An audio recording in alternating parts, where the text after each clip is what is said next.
그런 것 같아요. 참 이 안에 참 놀라운 게 있어요. 주여 나의 눈을 열어서 주의 귀한 법을 보게 하소서 그랬는데 이 짧은 문장 안에 담겨져 있는 하나님의 놀라운 축복들이 많이 있다. 감사한 마음 듭니다. 한번 같이 읽어볼까요? 22절에서 26절까지 벳세다의 이름 읽을까 시작. 맹인 한 사람을 데리고 예수께 나와 손대시기를 구하거늘 예수께서 맹인의 손을 붙잡으시고 마을 밖으로 데리고 나가사 눈에 침을 뱉으시며 그에게 안수하시고 무엇이 보이느냐 물으시니 쳐다보며 이르되 사람들이 보이나이다. 나무 같은 것들이 걸어가는 것을 보나이다 하거늘 이에 그 눈에 다시 안수하시며 그가 주목하여 보더니 나와서 모든 것을 밝히 보는지라.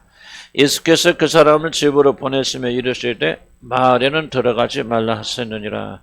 아멘. 아멘. 자 봅시다. 이 벳세다는 어부의 집이라 그렇게 알려져 있고 이게 벳세다 같은 특별한 의미를 가지고 있는지 저도 한번 연구를 생각을 해봤는데 그렇게 가지 않은 것 같아요.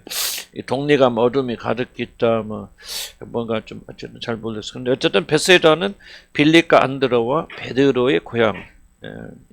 빌립과 안드레 베드로가 이 벳세다 출신이다. 그래서 이 사람이 이제 맹인 있는데 이 사람이 벳세다 사람인지 아닌지 문맥상 보면 아닌 것 같이 그렇게 여겨지지만 하여간 벳세다에 있을 때 주님께서 저를 고쳤다. 그 2번 보면은 손을 얹어 사람들이 대고 올려서 손을 얹어 손 대시기를 구하거나 그러거든요. 손 대시기. 그러니까 이건 치료해 주세요. 똑같은 말인데 예수님이 치료하실 때 뭐하지? 손을 대셔서 그 손에서 능력이 나가서 그걸 치료하시니까. 물론 꼭 손에만 능력이 나는 거 아니죠. 이제 혈류병 걸린 여인이 옷을 만지니 거기서 능력이 나가고. 하지만 주로 예수님께서 하시는 손을 얹어 안수하셔서 그렇게 그를 치료하셨다. 이것이 무슨 의미를 가지고 있는지는 우리가 너무 깊이 생각할 필요가 없어요. 우리가 그냥 하나님 손을 얹어서 전하셔 손으로 치료하셨다. 그래서 많은 사람들이 병자를 데리고 왔을 때 손대시기를 구합니다. 손대시기를 구합니다.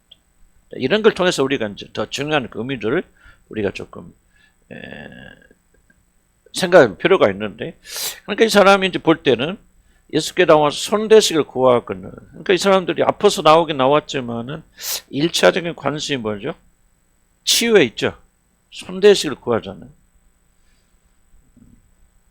이 사람들이 의도한 건 아니지만 이제 우리는 이제 성경을 보면서 성경에 기록된 것을 우리 가지고 좀 더 깊이 묵상을 하면은 이 사람들은 장맹인은 눈 낫기를 원한단 말이에요. 그런데 우리 예수님께서는 이상한 행동을 하시면서 그를 점점점 완벽한 사람으로 치유해 나가시거든요. 이걸 이제 우리가 묵상할 때 잘 생각할 이런 그 연관점들. 그래서 뭐라고 이제 우리가 대조가 되어지냐면은 우리가 주님의 손을 얹어 갈지 동시에 이 표현은 사람들이 주님과 인격적 만남, 다른 말로 표현하면 주님의 얼굴을 보는 것과 손을 구하는 것과 굉장히 성경은 다른 데서 대조돼서 말하고 있습니다. 이 사람들이 이런 말을 했기 때문에 마가가 기록했지만은 이 말 자체에 어떤 의미가 있다고 마가는 느꼈고 성령 인도하심 가운데 느꼈기 때문에 이 말을 기록한 거죠. 그렇지 않았다면 그냥 이런 말을 삭제할 수도 있었을 텐데. 그럼 마가의 마음속에도 성령의 마음속에는 우리가 예수님께 나오긴 나오는데 두 가지의 목적을 가지고 나올 때 첫째는 손 대셔서 나를 치료해 주세요. 이것은 무슨 말입니까? 우리가 하나님을 통해서 예수님을 통해서 어떤 이익을 얻고자 하는 그것에 모든 관심이 지금 집중되어 있죠. 어떻게 하면 내 위기를 벗어날 수 있을까? 어떻게 하면 건강해질 수 있을까? 어떻게 하면 경제적으로 유복해질 수 있을까? 사실 예수님께 나오고 하나님께 나오는 대부분의 사람들은 예수님의 이 손을 구하기 때문이 아닌가. 1차적으로 처음부터. 나중에 이제 바뀔 수도 있겠지만은 우리가 예수님을 믿기 때문에 주어진 물론 이익이 있으니까 믿는 거지. 없으면 우리가 믿겠습니까마는 줄기차게 여러분들이 예수를 믿노라 하면서도 그분의 손만을 구하게 되죠. 능력만을 구하게 되죠. 그분 치유만을 구하게 됩니다. 이것도 나쁜 건 아니겠지만 그것이 그 관계 전부라면은 그것은 문제가 좀 심각하게 일어날 수 있다 말이죠. 그래서 그분의 얼굴을 구하지 않습니다. 그래서 시편 24편에 6편에 보면은 하나님 백성을 어떻게 정의하는 걸 잘 읽어보시기 보면은 이는 여호와를 찾는 족속이요. 이스라엘 말하는 거죠. 야곱이 하나님의 얼굴을 구하는 자라. 그러니까 하나님 백성이 누구냐고 지금 시편에서 말하고 있냐면 하나님의 얼굴을 구하는 자, 하나님 손을 구하는 자가 아니고 하나님의 얼굴을 구하는 자들이 하나님 진정 백성입니다. 그들이 그 죄를 뉘우치고 내 얼굴을 구하기까지 내가 내 곳으로 돌아가리 이 말하면 내가 응답 안 하리라 그 말이에요. 나는 내 있는 곳으로 돌아가서 시적 표현이지만 나 니들이 기도하는 거 안 들어. 언제까지? 얼굴을 구하기. C.S. 루이스가 유명한 작품 썼는데 하나님 얼굴을 구하기까지. 얼굴을 볼 때까지. 참 그런 유명한 난 다 책은 사놓고 다 못 읽었는데 뭐 다 내용은 좀 그렇고. 참 이게 무슨 뜻인가 이거 아시죠? 그러니까 하나님께서 보세요. 언제까지 우리 기도 안 들어주신다는 얘기죠? 얼굴을 구할 때까지. 뭐 초창기 때 어렸을 때는 우리들이 뭐 잘못해서 손을 구하여도 하나님 응답해 주시지만은 이러면 이제 주님의 자녀가 되고 성령 여러분 안에 가시고 여러분이 그렇게 될 때는 하나님께서 우리 기도에 응답 잘 안 해주십니다. 언제까지? 우리가 얼굴을 구할 때까지. 이제 차이가 있어요. 물론 거듭나지 않은 자들은 얼굴을 구하지 못합니다. 하나님의 성령 그 안에 계시지 않는 자들은 하나님 얼굴을 구한다는 말은 하나님 자체를 구한다는 말, 하나님의 관계, 그분 자체를 우리가 구한다는 거죠. 손을 구한다는 것은 바로 하나님을 만나 사람 통해서 우리에게 준 어떤 이익과 그래서 많은 사람들이 기도 응답, 기도 말할 때 거의 대부분은 하나님 얼굴을 구하기보다는 하나님의 능력의 손을 구하는 것이 대부분이죠. 근데 주님 뭐라고 말하냐면 하나님 믿는 백성의 특징이 뭐냐? 얼굴을 구하는 자로다. 하나님을 사모하는 자죠. 더 이상 하나님을 내가 믿기 때문에 어떤 것이 주어질지를 기대하지 않는 사람들. 사실 예수 믿는 사람들 봅시다. 우리 사도들이나 그런 분들 보면은 어떻죠?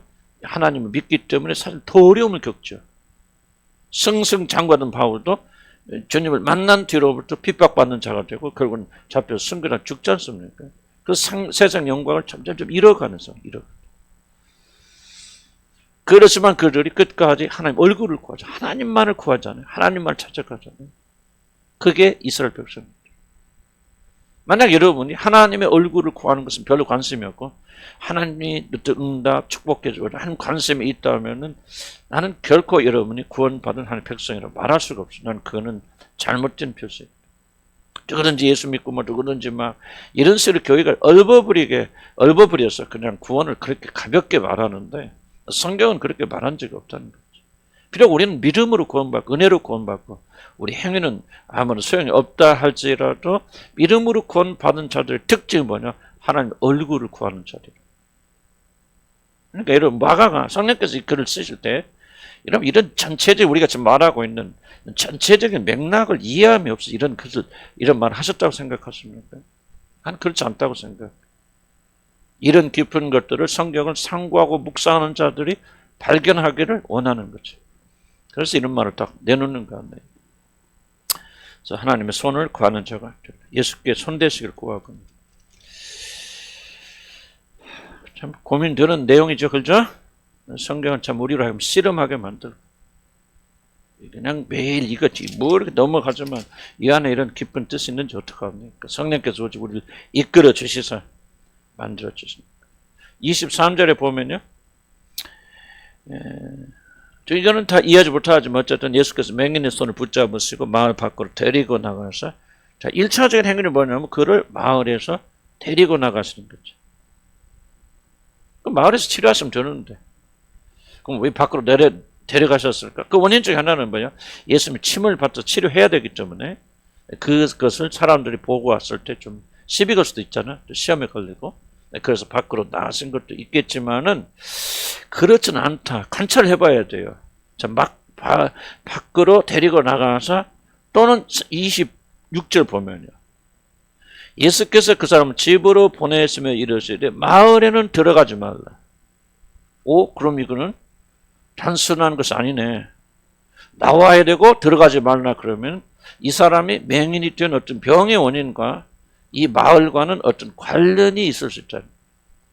물론 거기서 어떤 일이 일어났는지 그 마을의 어떤 특성이 이로 하여금 눈이 멀게 했는지 어쩌는 것은 성경 기록하지 않아 있어요. 그렇게까지 기록할 필요가 없거든요. 기록하지 않았지만 기록한 것은 뭐냐면은 지금 이 병의 치유와 마을과 어떤 관련이 있다는 거 없다는 거 있다는 거죠. 그것을 성경 안에서 찾아놔야 돼요. 성경 안에서.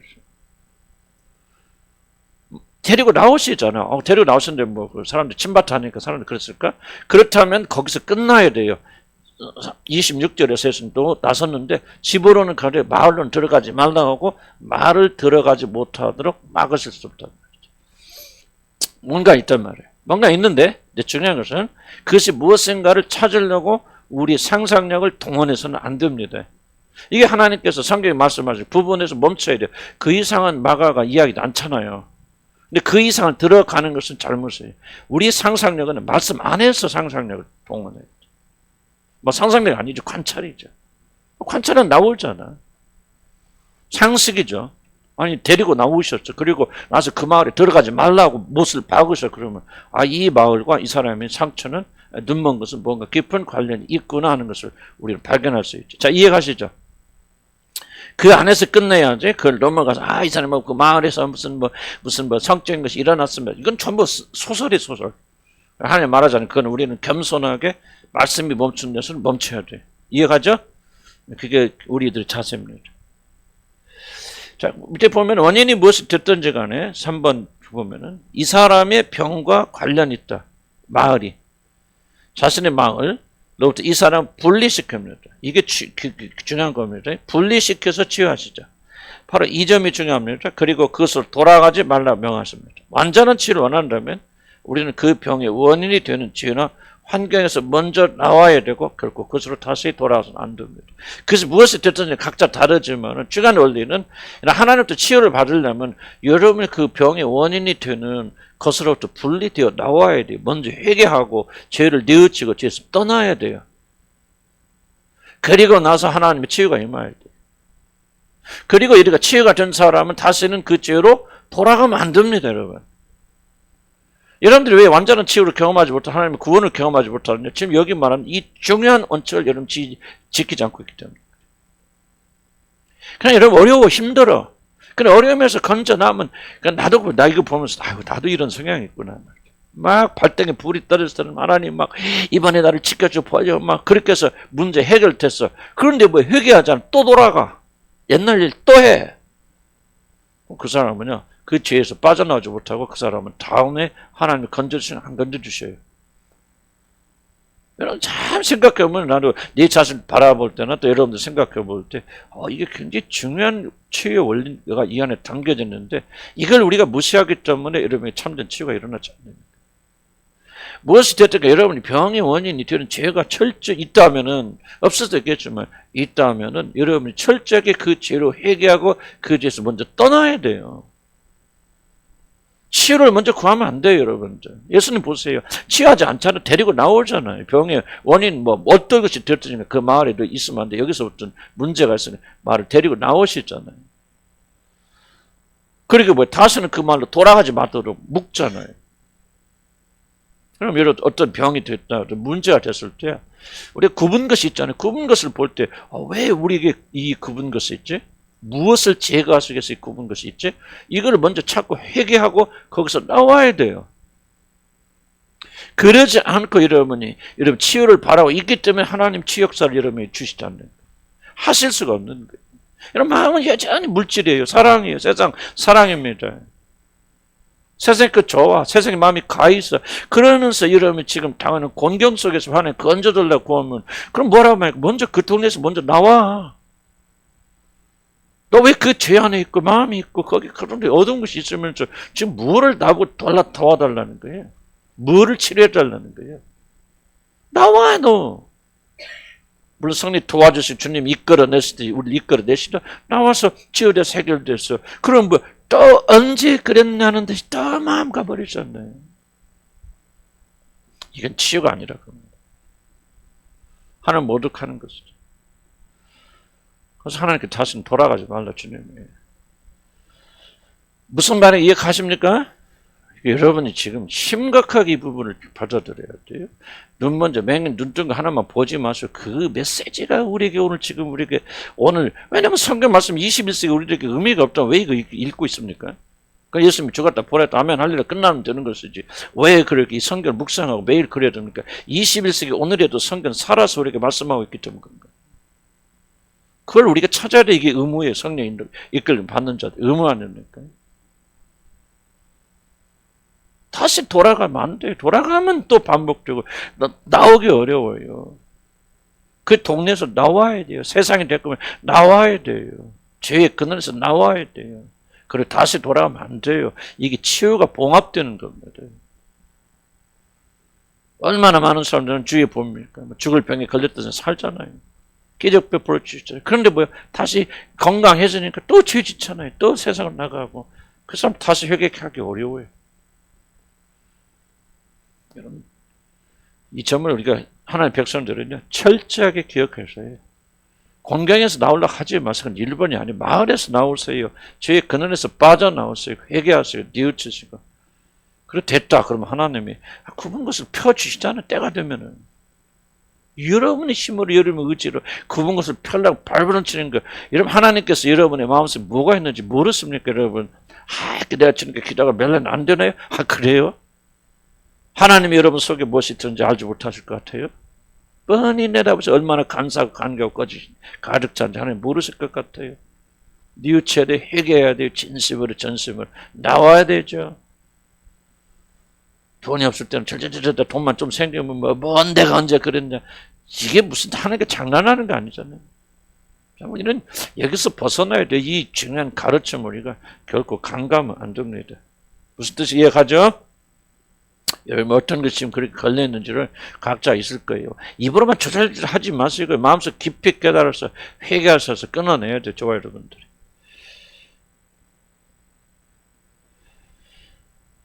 사 번 봅시다. 우리 주님은 침을 뱉어서 한다. 지난번 설명해서 그냥 넘어가고 이 침을 뱉는 것은 왜 침을 뱉었을까? 누구한테 침을 뱉었어요? 우리 그거는 그냥 상상에 맡기시고 넘어가시기 바랍니다. 내가 한 가지 말하고 싶은 것은 뭐냐면 주님의 치유 방법은 굉장히 때로는 과격하기도 했다. 난 이걸 좀 한번 강조하고 싶어요. 침을 뱉고 뭐가 될까? 이해할 수 없는 귀신을 쫓아낸다고 그럽시다. 우리 주님께서 인격적인 분이기 때문에 귀신님 안 그러죠? 이 더러운 귀신아 그러잖아. 주님 막 이 귀신을 쫓아낸다는데 그냥 말로만 하자. 침을 뱉어서 막 침을 뱉어서 이 더러운 귀신들아 나가. 경멸하잖아요. 왜 그랬을까? 그분 안에는 죄를 미워하는 의로움에 대한 열망이 불타고 있었기 때문에 그런 거. 우리가 왜 뭐가 문제입니까? 우리가 그런 자세가 없다고. 죄에 대해서, 어둠에 대해서 우리가 침을 맞고 경멸하고 이런 것이 없단 말이죠. 그냥 여러분 몸에 무슨 불편함만 없으면 우리는 죄를 그냥 끌고 다니고 품에 안고 다닐 사람들 같이 살아요. 큰 문제만 일으키지 않는다면 그냥 괜찮아요. 이게 바로 우리들의 죄에 대한 일차적 이런 반응이에요, 여러분들. 하나님 백성들. 안 그래요, 여러분들? 어떤 죄를 짓고 있을 거고, 죄 가운데 있어도요. 여러분 어떤 문제만 일어나지 않고 불편하지 않는다면 여러분 그 죄에 대해서 대적하고 대항하지도 않아요. 우리 주님 보세요. 얼마나 악에 대해서. 그것이 무엇인지는 난 정확히 모르지만, 침을 뱉으면 더러운 것이 나오면서 경멸하시잖아요. 격동하시잖아요. 이것이 왜 하나님 사랑, 하나님 대한 열정에서 나오는 하나님 보실 때 이것이 아름다운 거죠. 그래서 모든 동료들보다도 내가 의를 사랑하는 마음이 크기 때문에 불의를 미워하니 내가 너희 동료들보다 높인다. 하나님이 예수님을 우뚝 세우시는 거예요. 하루아침에 되겠습니까? 좀 여러분, 대부분의 사람들 속에 경륜 있기 소리일지 모르겠지만, 그러나 하나님 거룩한 백성들은 이런 마음으로 가져나가야 돼요. 때가 되면 하나님께서 여러분에게 이런 마음을 주실 것이고, 우리가 정말 대적해요. 여러분 보세요. 여러분 안에 귀신이 있다고 없어요. 악한 병들 쫓아오고 없어요. 여러분이 왜, 물론 하나님의 능력과 믿음으로 나겠죠. 그러나 무엇이 중요한 요소인지 아십니까? 여러분 안에서 역사는 귀신에 대한 증오심. 여러분 불타오르는 증오심이 이런 크게 원동력이 됩니다. 이게 없으면 사실 여러분요, 그걸 소원하지 않는 거예요. 미워해야 돼요, 악을. 이것은 성령이 부어주신 성령의 능력에 의해서 우리가 부어지는 거예요. 악을 미워하지 않는다. 주님 보세요. 나는 다 이해할 수 없어요. 뭐 침을 받아 왜 그러는지 추측할 뿐이지. 그런데 일단 보이는 것은 왜 격렬한 행동이잖아요. 악의 세력에 대해서 침을 뱉어버리죠. 헬라 전문가는 이렇게 하면 침이 아니고 가래침이라 그러죠. 다양한 걸 쫓아요. 악에 대해서, 죄에 대해서 우리가 좀 이렇게 좀 단호한 마음을 얻기 때문에 오늘날 우리들이 뭐야 이렇게 사는 거예요. 편함을 한다면, 좀 큰 삶에 어려움이 없다면 괜찮아. 악을 다 포용하고 산단 말이에요. 저 여러분들이. 이게 우리들의 결정적 문제라요. 주님 침을 뱉죠. 우리도 침 뱉어야 돼. 아멘? 어때 침 뱉습니까? 침 뱉어봤어요? 극히 경멸할 때 침 뱉잖아요. 에이처럼 더러는 뭐 침 탁 뱉잖아요. 그렇죠? 그래 안 그래? 그렇잖아요. 보통 가장 격렬한 경멸을 우리가 표현할 때 우리 침 뱉잖아요. 유대도 비슷한 것 같아요. 저와 여러분, 악에 대해서는 미워하는 마음이 없다면 악을 끊어낼 수가 없어요. 불편함과 편함 때문에 악을 왔다 갔다 하면, 편하면은 여러분들, 죄져도 괜찮아요? 근데 우리는 그렇게 생각하는 거예요. 그렇게 사는 거예요. 발등에 불이 안 떨어지면 이렇게 멸망 안 일어나죠. 그러니까 이게 우리 자세를 좀 깊이 바꿔야 된다. 그런 생각이 듭니다. 자, 중요한 부분이 그 다음에 마지막으로 하면 중요한 부분이 있습니다. 침을 받아서 그렇죠. 근데 24절, 25절은 아주 독특한 부분이 나옵니다. 예수님의 치료가 실패하죠. 자, 벌써 예수님이 침을 받고 그리고 안수하여서 무엇이 보이느냐 물으시니 쳐다보니 이 사람이 사람들이 보인다. 사람들이 보긴 보이는데 나무 같은 것들이 걸어가는 것을 보나이다. 그러니까 예수님이 뭐예요? 또 다시 안수하죠. 이거 좀 우스운 생각일지 모르지만 예수님의 치료가 좀 실패했다. 죽은 자로 그냥 나사로에 일어나라 그러면 죽은 자로 일어나는 예수님께서 침도 발랐어. 그냥 침도 뱉었어. 그냥 안수도에 이런 수고를 하셨는데 이 사람은 치유가 돼야 안 돼. 되긴 됐지만 반쪽 치유가 됐잖아요. 그런 이상한 부분이죠. 아마 성경 다 읽어봐도 예수님께서 이렇게 치유를 실패했다는 보여지는 부분은 이 부분이 유일하지 않을까 그런 생각이 듭니다. 실패라고 말하는 건 좀 제가 임시로 말씀드린 거고 이 안에 우리 항상 질문 던져야 돼요. 사람의 눈은 실패지만은 우리 하나님이 이런 일을 하실 때는 의도적이거든요. 왜 이런 일을 하시는가? 이걸 통해서 우리에게 무엇을 계시해 주시는가? 참 놀라운 것이 안에 담겨져 있다고 저는 그렇게 생각합니다. 맹인은 다음 같은 세 가지 상태 경험하죠. 첫째 뭡니까? 아무것도 볼 수 없는 완전한 맹인 상태죠. 그러니까 예수님께 나오기 전 그리고 치료를 받기 전까지는 아무것도 볼 수 없는 완전한 다크네스, 어둠 상태 경험합니다. 두 번째는 그가 경험하는 경험은 뭐예요? 보이긴 보이지만 희미하게 보이는 상태를 체험해요. 그 다음에 세 번째는 완전하게 보이는 상태를 말합니다. 이게 구원의 세 단계. 이런 뭐 칭이다 뭐다 그런 거 쓰지 않고 대충 많은 분들이 이런 식으로 구원받지 않을까. 예수를 만나기 전, 거듭나기 전, 성령 우리에게 울기 전까지는 어떤 상태에 있어요? 아무것도 없어서 완전한 어둠 상태에 있다가 그가 거듭나고 주님을 만나니까 우리가 빛이 들어오긴 들어오지만 완전히 사물을 분간할 수 있을 정도로 확신하지 않죠. 그래서 또 주님의 은혜의 도우심으로 이제 우리가 점점점 완전함으로 나아가는 그런 세 가지 상태를 여기서 지금 설명하고 있다는 좀 그렇게 생각이 되었습니다. 3페이지 넘어가면요. 그래서 우리에게는 뭐예요? 세 번째 단계, 깨닫고 생각하는, 그러니까 모든 걸 볼 수 있는 그런 세 번째 단계로 나가야 된다. 7번 봅시다. 굉장히 중요한 얘기입니다. 7번 나오는 거. 자, 무엇이 보이느냐는 질문은 우리 영적 상태를 점검한 매우 중요한 질문입니다.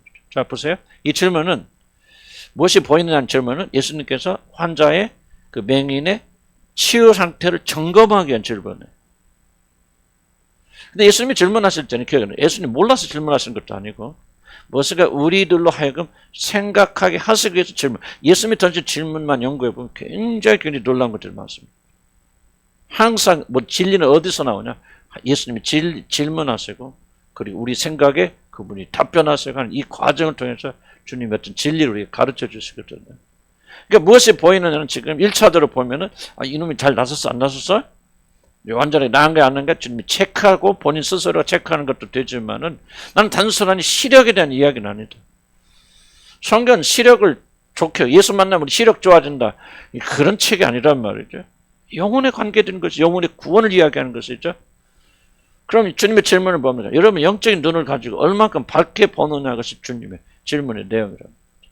여러분 영적인 것을 얼마나 깊이 이해합니까? 얼마나 밝게 봅니까? 이 보이나 그 말이에요. 만약에는 보이지 않고 흐릿하게 보인다면 여러분 적도 여러분이 발전해야 돼. 계시록이겠죠. 너희가 돈을 주고 안약을 사서 너희 눈을 밝게 하라. 어디 그냥 어디 교육 뭐 그렇게 했는데 기억이 안 납니다. 영적 질문. 중요한 것은 여러분 이런 질문들 심각하게 받아들이죠. 이런 질문들을 심각하게 받아들이지 않는다면 여러분 발전할 수 없어요. 성령의 역사가 뭐냐면 이런 질문들 심각하게 생각하는 거예요. 여러분 성경 읽을 때 여러분 뭐냐면 성령 역사하시면요 이 질문이 여러분 영혼에 주님께서 직접 주신 질문으로 여러분 생각해야 돼요. 무엇이 보입니까? 여러분 질문에서 여러분 눈에 무엇이 보입니까?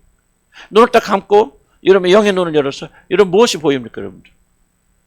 여러분 하면은 여러분 딱 눈을 잡고 있어 무엇이 보입니까 여러분들? 무엇이 보여요? 대답이 곤란하죠.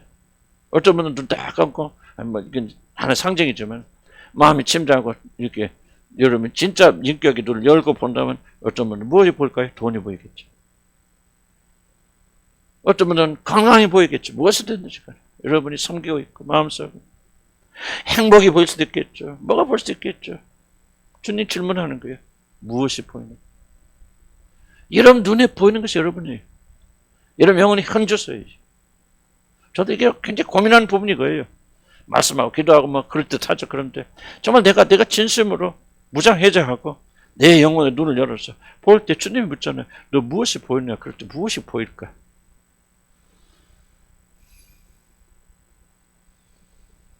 정말 이게 나는 중요한 질문. 난 주님께서 이렇게 말씀을 통해서 우리에게 질문하신다세요. 무엇이 보입니까? 사람 앞에 사람이 보이죠. 근데 이 사람은 일단 사람이 보이죠. 그러나 나는 이 질문을 21세기 현대인들이 받는다면은 정말 온갖 잡것들이 대답이 나올 것이다 생각이 들어요. 난 여러분들 이걸 굉장히 심각하게 생각해야 돼요. 우상숭배를 제거할 수 있는 방법은요. 여러분 이 질문에 솔직하게 답변하는 게 무엇이 여러분의 질문을 딱 보입니까? 먹는 게 보입니까? 놀러 가는 게 보입니까? 여러분 마음이 어디로 기울어져 있습니까? 어떤 생각들 여러분들이 그렇습니다. 저도 요즘 생각하면서요. 이 안전이 참 나한테 가장 큰 이슈구나. 우리가 은퇴를 앞두고 뭐 하면서 뭐 이렇게 준비도 해야 되는데 그런 고민들을 많이 하면서 참 내가 발견한 게 뭐냐면 무엇이 보이느냐? 안전. 어떻게 하면 내가 나이 들어도 뭐 이거 어떡하 집도 그렇고 여러 가지 좀 복잡한 일들이 많이 일어나고 있기 때문에 이런 고민들 이것을 왜 나에게서 그렇게 강력하게 역사하는 거예요? 내 안에 안전이라는 이슈. 그리고 이 안전을 하나님은 다른 것을 찾으려고 확보하려고 하는데 이게 되지 않는 이 상황 속에서 두려워하고 답답해하고 제 자신을 나는 솔직히 부끄럽지만 그렇게 고백할 수밖에 없고 나는 성령께서 여러분에게 정직한 영을 주셔서 여러분 보게 하신다면은 나는 온갖 종류의 질문 답변들이 나올 수 있을 것입니다. 무슨 뜻인가 이해가시죠? 이해가세요? 여러분 깊이 관심 가져야 돼요. 이게 여러분 영혼을 체크하는 거예요. 체크하는. 그럼 봅시다. 중요한 것은 주님의 이사야 3번째 줄 7번에 다른 사람이 정확하게 보이는 게 아니라 질문. 사람이 걸어다니는 나무처럼 보일 때 맹인은 완전히 회복된 것이 아닙니다. 더 많은 은혜를 필요로 합니다. 사람이 온전히 보일 때까지 그는 자라야 됩니다. 자, 우리들이 치유되고 회복됐던 가장 확실한 증거, 또 다른 있습니다. 증거가 무엇일까? 여러분이 그리스도 예수 안에서 회복된 증거가 무엇일까? 나는 이렇게 봐요. 물론 여러 가지 있겠지만 그중 가장 확실한 증거는 다른 자들이 진정한 사람으로 똑똑하게 보이는가? 이 질문이 굉장히 중요하다고 생각합니다. 여러분 진짜 회복되어졌다. 주님의 영이 여러분이 거하시면서 그 영의 인도함을 받고 여러분의 마음과 영혼이 회복됐다면요, 옆에 있는 사람이 진정한 인격체로 똑똑하게 보입니다. 이것만 있는 건 아니겠죠. 나는 이걸 때 가장 중요한 영혼의 체험은 다른 게 아니에요. 사람이 제대로 보이는 거예요.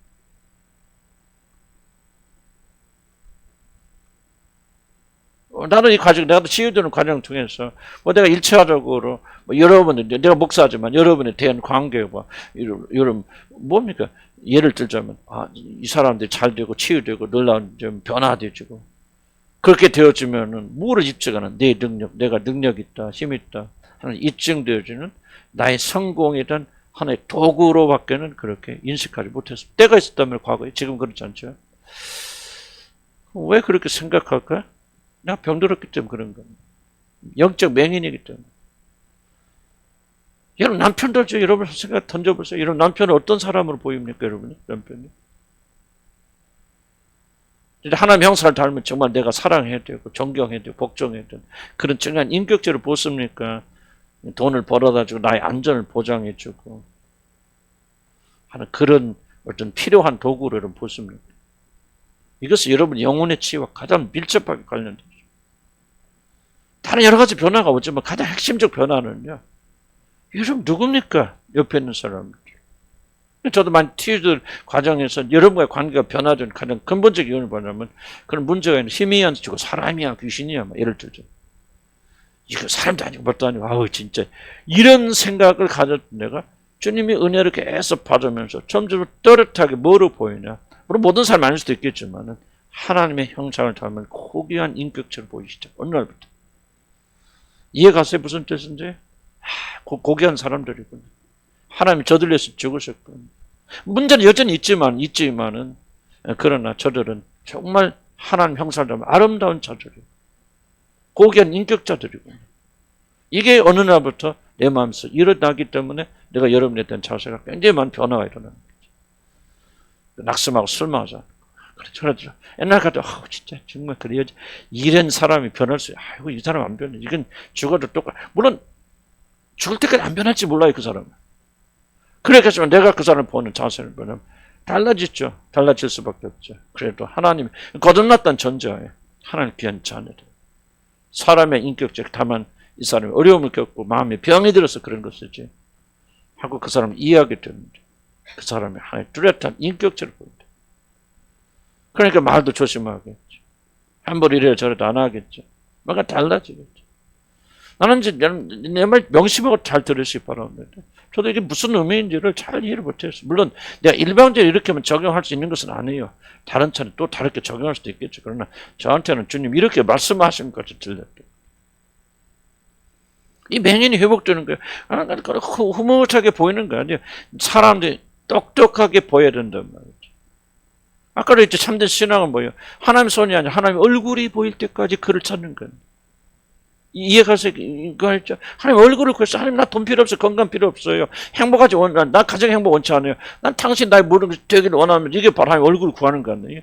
그 실제로 그 마음속에 중심 속에서 무의식 속에서도 정말 그것을 가득 차서 실제 그런 일이 일어난다 할지라도 기쁨과 감사. 나는 아직까지 거기까지는 잘 모르겠어요.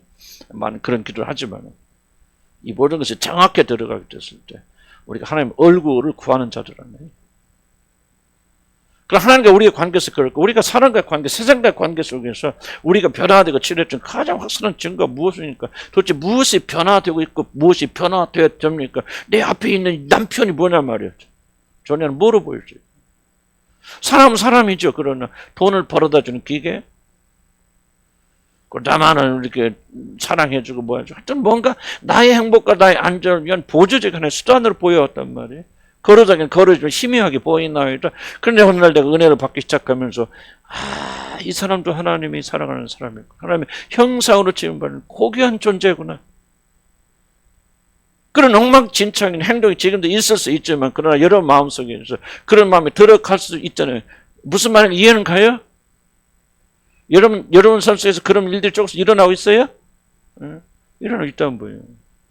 이게 좀 여러분이 맹인에서부터 건강한 사람으로 치유되고 변화되어 나가는 과정 아닙니까? 이게 구원 아닌 거예요. 어머니를 볼 때, 어머니가 나 자식을 볼 때 뭐로 보십니까, 여러분? 질문 던져보세요. 이 모든 것이, 이 모든 관계 기초가 이게 돼야 된다. 여러분 자식을 볼 때 뭐로 봅니까? 이 자식이 성공해서 뭐 해서, 이런, 또는 귀찮아서, 빨리 시집가서 없어졌으면 좋 뭐를 여러분 도대체 보세요. 지금까지 한 번이라도 여러분 자녀를 이 맹인이 눈이 와서 확실한 뚜렷한 인간의 모습으로 대해본 적 있으냐고. 복음은 여러분 잘 들으세요. 복음은요, 내가 예수 믿고 지옥 가서 천당 가 할렐루야 아멘 감사, 이게 복음이 아니에요. 이 복음이 여러분의 전반적인 삶에 영향을 줘야 된단 말이죠. 우리 영적 시력을 바꿔줘야 된다 그 말. 무엇으로 보이냐 그 말. 어떻게 여러분 자녀를 보냐 그 말이죠. 여러분이 그런 하나님 형상을 보면서 그런 인격체를 고귀하게 여러분 대하지 않는다면 여러분은 죄송합니다. 영적 맹인들이에요. 진리를 모르는 사람들이, 하나님과 관계없는 자들이에요. 우리 자녀들이 말 안 들어요. 우리 자녀들이 돈 좀 벌어서 나중에 갖다 받쳐주면서 행복하게 만들어야 되는데 왜 그렇게 안 합니까? 뭐 합니까? 그럼 무엇을 봤다는 거? 우리 자녀들이 돈 벌었다는 기계로밖에 여러분이 취급하지 않았다는 얘기 아니에요? 성공하고 좋은 대학교 들어가서 이런 자세를 높여주고 뭐하고. 여러분 자녀들이 왜 고통하는 줄 아세요? 여러분이 지금까지 한 번이라도 여러분들이 이런 자녀를 걸어다니는 인격자, 하나님 형상이라는 인격자로 그 자녀들 대했냐 그 말이에요. 그렇게 길러왔냐 이거야 여러분들이. 그렇게 못했잖아. 그럼 그 아이들이 살아서 뭐가 될 거예요?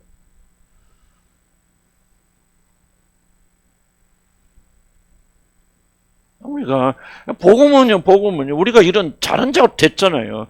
계속 자기 안전만, 자기 행복만 추구한 이런 사람들이 복음을 인해서 예수 믿어서 하나님 자녀가 됐어요. 그러면 그냥 똑같은 상황 속에서 여러분들이 그냥 하나님 자녀 됐다는 거 자랑만 하고 다니고, 그 다른 사람들 전부 다 전도하러 다니는데, 그럼 전도해서 그 사람들 우리가 똑같은 길을 건너면 다 지옥 갈 거 아니에요. 그런 전도는 안 하는 게 낫죠. 주님이 뭘 하시냐 그 말이에요. 침을 받고 귀신을 쫓아내시고 뭐 어쨌든 간에 안수하시면서 이 사람의 영적 시력을 바로잡아 주시잖아요. 맹인의 이야기가 아니에요. 오늘 영적 맹인들은 우리들의 이야기고, 우리들이 이해해서 영적 걸 받아야 된단 말이에요. 아프게 생각하고. 내 옆에 공동체, 뭐가 공동체니까 내 옆에 있는 이 사람을 하나님 형상이라는 귀한 공동 자원으로 받아들여 사람으로 받아들이지. 비록 이 사람의 문제를 일으키고 맨날 하면 정말 때는 참 너무 힘든 일을 한다 할지라도 우리가 그 사람 비판 판단 정죄하기보다는 우리가 그 사람을 그런 실패함이 있음에도 불구하고 나와 똑같은 하나님 형상을 닮은 그런 존귀한 자로 그가 인격체로 똑똑히 보여서 하나의 인격체로 그와 대접하고 관계하는 것을, 이게 바로 복음의 역사가 아니면 무엇이 복음의 역사입니까? 그러면서 우리는 점점 그리스도 형상을 닮은 자로 가나가죠. 하면 예수님 우리 어떻게 되셨습니까? 죄와 허물로 죽었죠. 원수 되었죠. 마귀의 자식들, 우리들 역겨운 우리들 그렇게 보셨다면 결코 그분이 이 땅에 내려오셨겠냐고. 부서졌지만 하나님의 아버지 형상을 닮은 그 형상이 주어진, 비록 망가졌지만 죽었지만 그런 자를 보시기 때문에 그런 자를 건지시러 이 땅에 내려오셔서 그들을 위해서 죽으신 거 아니에요. 정말요, 좋아요, 여러분요. 이런 걸 도전은 받아서, 이런 거를, 이게 여러분의 급하고 중요한 일이지. 매일 이야기하는 것들은 먹고 사는 거 외에는 그 주제를 벗어나지 못해, 여러분들.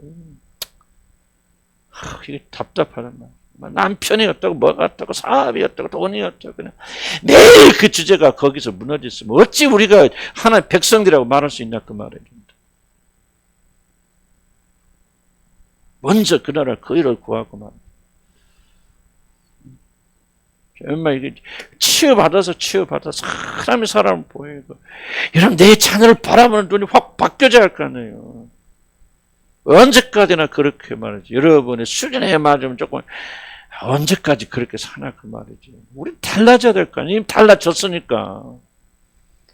하나님 자녀가 됐고 성령의 인치심을 받은 자들이라면요, 눈이 확 이래서 아무리 내 자녀가 지금 교회 안 나오고 문제를 일으키고 악선을 일으킨다고 해서 그 자녀들, 뭐 자녀들은 좀 다르겠지만은 그 자를 비판, 판단, 정죄할 것이 아니라 그들을 긍휼히 여기고 한 인격적 인간을 또렷하게 보입니다. 나는 내 목표를 바꿨다면 나는 이거예요. 여러분과 관계를 변화시켰다면 이런 거죠. 나도 여러분 개인적으로 어려운 일 많이 했고, 나도 여러분한테 손해받은 것도 있고, 좀 아직도 정말 용납하기 어려운 일도 많이 했고, 내 개인적 이야기도 내가 목회하니까 참고 견디지만 참 이게 한두 가지가 안 됩니다. 그렇지만 내가 전반적인 초점이 바뀌어서 여러분들을 하나님의 자녀로 받아들이면서 관계가 달라진 것은 내가 위대해서 그런 거 아니에요.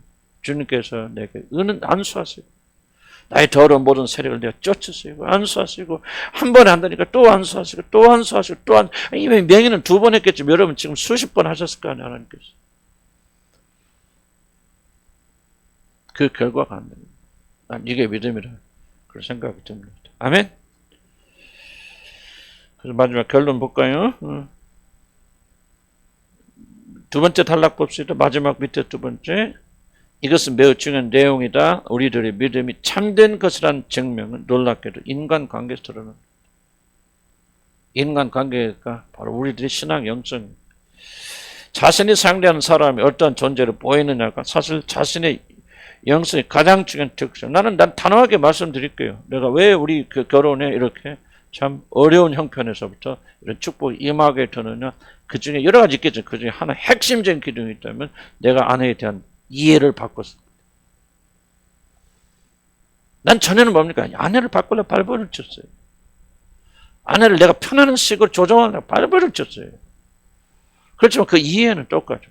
정말 상상할 수 없는 그런 이해. 가지고 있었지만 치유를 통해서 내 자신이 변화되면서 이 일은 고귀함이 하나님 자녀로. 뭐 아직도 내 마음에 맞지 않는 게 있을 수 있겠죠. 다르죠. 그렇지만 하나님 형상을 따르면 고귀한 인격체, 사랑받을 만한 사람으로 바뀌어져 나가니까 관계도 변화돼요. 나는 아직 멀었어. 아직 멀었고 이제 출발하지만 난 여러분이 똑같은 이 은혜를 좀 받았으면 좋겠다 생각하고 그래서 나는 믿는 거예요. 이런 자녀의 어떤 문제를 고치려고 하지 마세요. 관계 바꾸세요. 생각 바꾸세요. 그 자녀를 그런 하나님의 고귀한 자로 인식하고 받아들이시고 그렇게 한번 대접해 보세요. 자녀가 변하는지 안 변하는지. 그럼 부모에 대해서도 이런 무시하시고 마시고 나보다 신앙이 없다 그렇게 생각하지 마시고 그것이 맞다 할지라도 누굽니까? 아버지 하나님의 형상을 닮은 고귀한 인격체 사람으로 뚜렷이 보여야 돼요. 고귀한 인격체를. 그러면 여러분이 부모에 대해 존경할 거 아니에요. 그럼 물론 그 사람은 문제가 있을 수 있고 그 부모들은 우리에게 잘못을 저질 수도 있고 여전히 여러분 우리를 괴롭힐 수 있겠죠. 여러분 자녀들도 그렇고 저도 우리들만큼 변화되죠. 이게 바로 구원의 굉장히 중요한 요소다. 만약 우리들이 거듭나서 하나님의 거룩한 성령이 내재하는 그런 자가 되면 그 무엇보다도 다른 사람을 바라보는 시력의 은혜가 부어집니다. 그래서 다른 자들을 하나님의 형상을 가진 자로 보게 되고 인간으로서 보이기 시작합니다. 사람이 돈으로 보이거나 자신의 안전이나 행복을 이루는 수단으로 보인다면 우리는 아직 회복되지 않았습니다. 생각해 봅시다. 삼위 하나님께서 하나님의 형상이 부서진 우리들을 당신의 자녀로 보지 않으셨다면 그 안에 부서졌고 망가졌지만 구겨졌지만은 여전히 하나님의 형상을 가진 자를 보지 않는다. 여러분 돈 보세요. 돈 5만 원짜리 있다 합시다. 꾸역꾸역 여러분 뭐 갖고 거기 흙이 묻혔다 했어. 묻혔다 했어. 그거 얼마짜리예요 그건? 그래도 5만 원짜리 아니에요. 하나님 그런 눈으로 보셨기 때문에 이 땅에 내려오셔서 우리 대신 죽으시고 우리를 회복시켜 주셨다는 거죠. 자신을 버린 거예요. 그리스도께서 우리의 병든 심령을 만져주실 때 우리들은 회복된 사람이 하나님의 자녀로 뚜렷하게 보입니다. 바로 이 시점이 우리들이 사람들 위하여 사역하는 그런 시점입니다. 특히 이제 목사가 됐건 사모가 됐건 교사가 됐건 이걸 보지 않으면은 우리 참된 사역은 어렵다. 아멘.